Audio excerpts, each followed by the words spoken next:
Guardian से पैसा लेते हैं परंतु उसका सदुपयोग नहीं कर रहे हैं, क्या कर रहे हैं नहीं कर रहे हैं वो तो आपको ही पता होगा।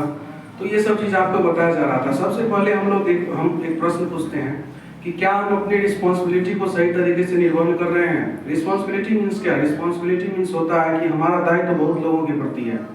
सबसे पहले समाज का दायित्व, परिवार का दायित्व, ये सब दायित्व छोड़ दीजिए, हमारा अपने आप के प्रति भी दायित्व है। क्या हम अपने दायित्व को सही तरीके से निर्वहन कर रहे हैं? तो बहुत का आंसर आएगा कि नहीं सर, हम जो है अपने दायित्व को सही तरीके से निर्वहन नहीं कर रहे। उसका कारण क्या है? उसका कारण एक है कि हम कहीं ना कहीं जो है किसी न किसी तरीका से फंसे हुए हैं किसी चीज में। किसी चीज में फंसे हुए रहने से क्या तात्पर्य है? फंसे हुए रहने से तात्पर्य है कि किसी न किसी चीज में हम उलझे हुए हैं।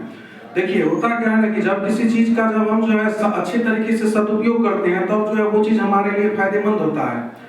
जैसे मधुमक्खी को देखे होइएगा या मक्खी को देखे होइएगा कि जब आपका मिठाई का रस रहता है तो चाशनी को ऊपर से जब चाटता है ना, थोड़ा थोड़ा मजा लेता है, तो वो जो है ठीक ठाक रहता है, उसके लिए मजा मिल जाता है उसको। कहने का मतलब क्या है कि थोड़ा थोड़ा अगर किसी चीज को लिया जाए तो मजा मिलता है। लेकिन अगर कहे कि नहीं हमको और रस चाहिए, और रस चाहिए, तो क्या होगा? वही मधुमक्खी क्या हो जाएगा या मक्खी क्या हो जाएगा, उसी जो चीनी का रस रहता है, मिठाई का रस रहता है, उसी में जो है गिर करके अपना प्राण को क्या कर देता है, त्याग कर देता है। कहने का ये तात्पर्य है कि किसी भी चीज का अति जो है हमारे जीवन में नहीं होना चाहिए।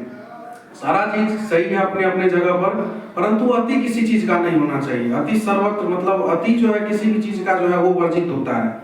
अति किसी चीज का कीजिएगा तो वो आपके लिए जो है घातक साबित हो सकता है। अभी हम लोग वही कर रहे हैं, अपने समय को अति बर्बाद कर रहे हैं। समय बर्बाद करने से क्या तात्पर्य है? तो इसमें मैक्सिमम लोग होंगे कि स्टूडेंट ही होंगे, तो जिसमें से क्या होगा कि कोई आदमी ऐसा नहीं होंगे जो 8 घंटा सेल्फ स्टडी करते होंगे। यदा कदा एक दो का बात छोड़ के बात बता रहे हैं। तो ऐसा काहे आता है, ऐसा क्यों होता है? क्योंकि होता क्या कि भटकाव का हमारे पास में रास्ता आजकल जो है बहुत हो गया है। पेरेंट्स जो है वहाँ पे दूसरा सपना सजाए बैठे हुए हैं, वो अपना दूसरा एक्सपेक्टेशन पाल करके बैठे हैं, अपना कलेजा काट काट करके, समय काट के, अपना जीवन काट के, अपना पेट काट करके किसी किसी तरीका से जो है पैसा भेजते हैं अरेंज करके। और लेकिन यहाँ पे क्या करते हैं हम लोग? उस पैसा का दुरुपयोग करते हैं। पैसा का दुरुपयोग करने से क्या तात्पर्य है कि उस पैसा का सही तरीके से यूटिलाइजेशन करने से मतलब नहीं है। हम किस कारण से आए हैं, वो पैसा हम जो पेमेंट ले रहे हैं अपने पेरेंट्स से, किस कारण से ले रहे हैं पेमेंट, और जिस कारण से ले रहे हैं हम उस कार्य को कर रहे हैं अच्छे तरीके से कि नहीं कर रहे हैं। ये चीज होता है कि हम पेमेंट का यूटिलाइजेशन अच्छे तरीके से कर रहे हैं। मान के चलिए कि आपके पेरेंट्स आपको पढ़ाई करने के लिए भेजे हैं और आप पढ़ाई कर नहीं पा रहे हैं, तो वो आपका उस फंड का यूटिलाइजेशन नहीं हुआ अच्छे तरीके से। तो सबसे पहली बात है क्या कि आप अपनी रिस्पॉन्सिबिलिटी को समझिए, आप अपने दायित्व को समझिए, और आपका जो मन भटकता है उस मन को जो है समझाने का कोशिश कीजिए। मन भटकने का क्या कारण है? मन भटकने का कारण ये होता है कि हमको अपने आप पर जो है नियंत्रण नहीं है। अपने आप पर से इंसान आजकल नियंत्रण खो बैठा है। ऐसा नहीं कि वो अच्छा बनना नहीं चाहता, अच्छा बनना चाहता है, परंतु वो अपने आप पर से नियंत्रण खो चुका है और क्या करता है, वो मन के अधीन चलते हुए चले जाता है। आपका क्या है, मन आपका जितना बड़ा शत्रु है उतना बड़ा मित्र भी हो सकता है। शत्रु भी और मित्र भी है। मन को अगर आप अच्छे तरीके से जज कर लेते हैं, अच्छे तरीके से मेंटेन कर लेते हैं, अच्छे तरीके से उसको आप अपने हिसाब से चलने योग्य बना लेते हैं, तो वो क्या होता है कि वो आपको अच्छे मार्ग पर चलाते हुए आपको प्रमाण तक पहुंचा सकता है, आपका रिजल्ट करा सकता है, आपका जो कोई भी जिस भी कार्य को कर रहे हैं वो आपका अच्छे तरीके से हो सकता है, सारा चीज हो सकता है। परंतु है क्या कि हम लोग जो है अपने मन को थोड़ा जो है ज्यादा विकृत कर लिए हैं, और उस विकृत के कारण से ही जो है हमारा अपने आप पर से जो आत्मनियंत्रण है वो जो है कहीं ना कहीं खो गया है। और उस आत्मनियंत्रण को फिर से लाने के लिए क्या करना पड़ेगा? तो उस अभी जैसे भैया बता रहे थे ना मुकेश जी कि सबके दिमाग में वायरस घुस गया है। वायरस मतलब क्या? वायरस मतलब कि दूसरे का भला नहीं देखना चाहते हैं, वायरस मतलब कि पढ़ाई नहीं करना चाहते हैं, वायरस मतलब क्या कि किसी का हिंसा करना चाहते हैं, मदिरापान करना चाहते हैं। अभी युवा में सबसे बड़ा समस्या है कि वो नशा का शिकार करते हैं। नशा काहे करते हैं? क्योंकि वो कहीं ना कहीं छोटा से छोटा या बड़ा से बड़ा लेवल पे डिप्रेशन का शिकार है। और डिप्रेशन ऐसा नहीं है कि उसके पेरेंट्स बना करके दिए हैं, डिप्रेशन वो खुद ही अपना डिप्रेशन का निर्माण किया है और उसी डिप्रेशन के जाल में फंस करके अपने आप का अंत कर लेता है। जैसे मगरा आपने देखे हैं, जाल बुनता है, लेकिन क्या होता है कि अंत में जाल बुनते बुनते जो अपने ही जाल में स्वयं को फंसा करके अपना जीवन को क्या कर लेता है, नष्ट कर लेता है। तो अभी वही मगरा वाला जिंदगी हम लोगों का हो चुका है। तो ये जो वायरस है, ये जो वायरस हम लोगों के दिमाग में चला, इसको ठीक कैसे करेंगे? तो मित्रों बता देते हैं कि सबसे बड़ा जो इस जगह पे आपको एंटीवायरस काम करेगा वो गायत्री मंत्र आपको काम करेगा, जो क्या करेगा कि आपका जो गंदा विचार रहेगा, आपका जो कुविचार रहेगा, उसको गलाने का काम करता है। गलाएगा कैसे?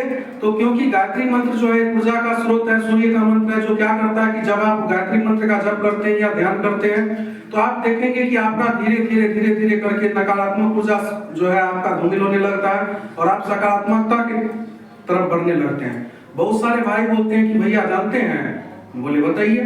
तो होता क्या है ना कि जब कोई बुरा काम कर रहे होते हैं, कोई गलत काम कर रहे होते हैं तो उसमें जो है ज्यादा परेशानी नहीं होता है, लेकिन अच्छा काम करते हैं, पढ़ने के लिए बैठते हैं, बाल संस्कारशाला में समय देते हैं, ध्यान करने के लिए बैठते हैं या और भी कोई अच्छा काम करने के लिए बैठते हैं तो लगता है कि मतलब अंदर से कुछ घुटन सा हो रहा है, अच्छे तरीके से कर नहीं पाते हैं।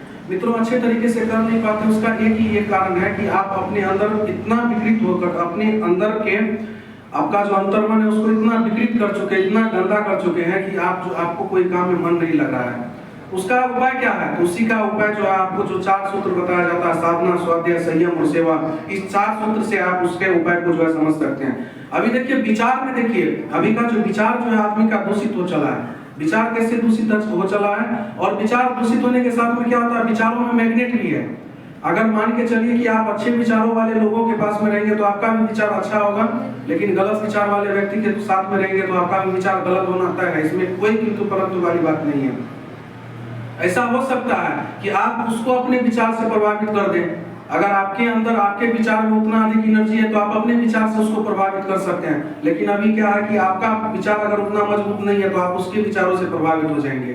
क्योंकि विचारों में देखिए कैसे मैग्नेट होता है। जब आप क्या होगा कि आप देखिए किसी को, सिगरेट पीने वाला को तुरंत आपसे पूछेगा भैया लीजिएगा, गुटखा खाने वाला को भैया लीजिएगा, सेवन करते हैं आराम से। लेकिन क्या होता है कि आप लोग क्या करते हैं, आप लोग अगर कोई अच्छा काम करते हैं, जाते हैं किसी को बताने के लिए 4 चीज, तो वहां पे आपको शर्म लगता है कि अरे गायत्री वाला है, कहीं क्या बोल देगा लोग, आप लोग हंसेगा। देखिए दुनिया जो है जग ने जब जिस पे हंसा है तो उस व्यक्ति